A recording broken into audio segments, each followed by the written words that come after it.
La Porte Dorée accueillait le jeudi 19 janvier 2023 les deuxièmes vœux du GES, Groupement des entreprises de sécurité. C'est dans ce magnifique cadre parisien que les membres actifs dans le domaine de la sécurité ont pu se retrouver afin de faire le bilan de 2022, mais surtout de se projeter sur l'année en cours. Ça permet à l'ensemble des adhérents de se rencontrer avec les pouvoirs publics, les partenaires, que ce soit un moment de convivialité, que tout le monde puisse échanger autour d'un verre. Et puis on est dans un très beau lieu au Palais de la Porte Dorée. En fait, on a les entreprises de sécurité, notamment adhérentes du GES, les administrateurs, les membres du bureau du GES. On a aussi les partenaires publics, donc du ministère de l'Intérieur, la délégation interministérielle aux Jeux Olympiques, comme c'est quand même un événement important, donc ça va être l'occasion d'échanger. Des représentants du ministère du Travail, des représentants du CNAPS, c'est quand même notre autorité de régulation, de Pôle emploi, notamment Île-de-France. Donc on a tout l'écosystème public qui nous accompagne, avec lequel on travaille régulièrement. Une belle occasion pour la Fédération française de la sécurité privée de redécouvrir ses membres. Alors ce soir, nous sommes aux vœux du GES, le groupement des entreprises de sécurité, qui est la principale organisation professionnelle de la sécurité privée et qui est aussi un membre, le membre sûrement le plus important en nombre de salariés, en tout état de cause, de la Fédération française de la sécurité privée. Comme vous le savez, on a un certain nombre d'échéances importantes dans cette année et l'année prochaine, la Coupe du monde de rugby, les Jeux olympiques, et la sécurité privée doit se mettre en ordre de marche. On doit être prêts tous ensemble. La Fédération française de la sécurité privée travaille beaucoup, et travaille avec ses membres, avec le GES qui représente essentiellement la surveillance humaine, qui va apporter des effectifs importants pour ces deux gros événements. Et donc il était essentiel que cette année, je vienne voir mon ami Luc Guillemin, président du GES, pour qu'ensemble on fête les vœux et qu'on essaye de construire et de bâtir ensemble. De nombreux grands enjeux sont attendus pour 2023, mais également 2024. Des événements qui vont apporter un nouveau souffle au métier de la sécurité. On continue à préparer les Jeux Olympiques, les Paralympiques et essayer de faire en sorte que toutes les entreprises qui répondent soient le plus prêtes possible en 2024, que les dispositifs réglementaires et législatifs soient adaptés pour faire en sorte qu'on puisse répondre à l'énorme enjeu et aux besoins de ressources pour les Jeux Olympiques. C'est plutôt une opportunité pour nous. On cherche à attirer des gens. On a cet événement qui est devant nous, qui peut être attractif pour plein de gens pour dire pourquoi pas faire les Jeux Olympiques via la sécurité privée. Et notre enjeu à nous, c'est de les garder après les JO pour qu'ils restent dans nos métiers et qu'ils continuent à travailler pour nos entreprises.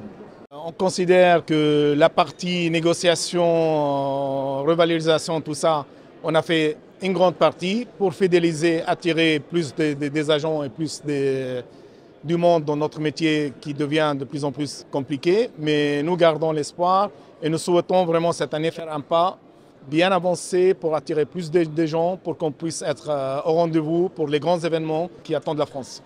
Autres grands enjeux à venir pour 2023, l'accord qui consiste à refonder les classifications des collaborateurs de la branche. Les métiers de la sécurité sont en constante évolution. Actuellement, le secteur professionnel rassemble près de 3500 entreprises. Alors nos grands enjeux pour 2023, évidemment notre premier sujet, c'est de finaliser notre négociation avec les organisations syndicales et patronales sur les classifications et les hausses de salaire associées à ces classifications. Ça fait déjà plusieurs années que les négociations sont en cours avec les partenaires sociaux. Et là, on arrive dans la phase finale, à l'heure des choix, comme on dit. Le GES va donc finaliser ses propositions dans les tout prochains jours en espérant arriver à un accord tout de suite après, c'est-à-dire sous un mois. On a d'autres sujets dans le domaine du social, avec notamment la formation qui est en train de subir aussi des aménagements assez forts. Et le GES est actuellement en train de discuter avec les représentants du ministère de l'Intérieur notamment sur l'ordonnance formation. Dans une soirée comme celle-là, on peut essayer de faire avancer un petit peu nos éléments de langage pour essayer de faire aboutir les propositions que porte le GES. On a d'autres enjeux, d'autres objectifs qu'on poursuit, la garantie financière qu'on aimerait mettre en place.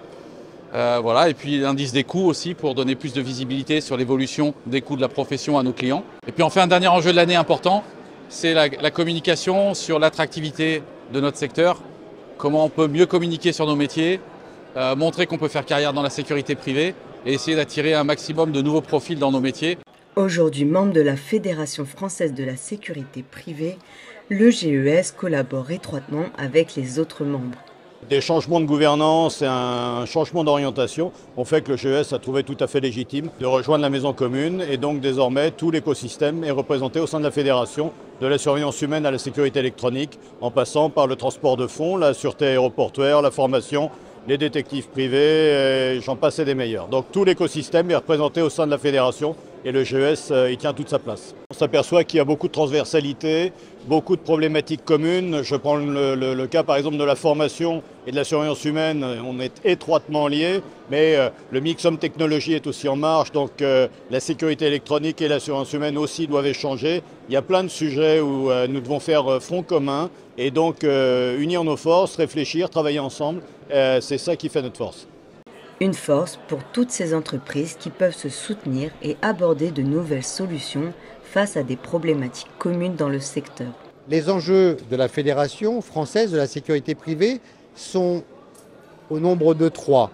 Le premier enjeu, c'est d'augmenter l'attractivité de notre secteur. Ça, c'est absolument important. On doit recruter, on doit attirer des talents dans nos métiers, que ce soit la surveillance humaine, la sécurité électronique, l'aéroportuaire, le transport de fonds. Bref, la sécurité privée doit embaucher et la fédération doit être en première ligne. Le second sujet, qui est un corollaire immédiat, c'est la féminisation de la sécurité privée.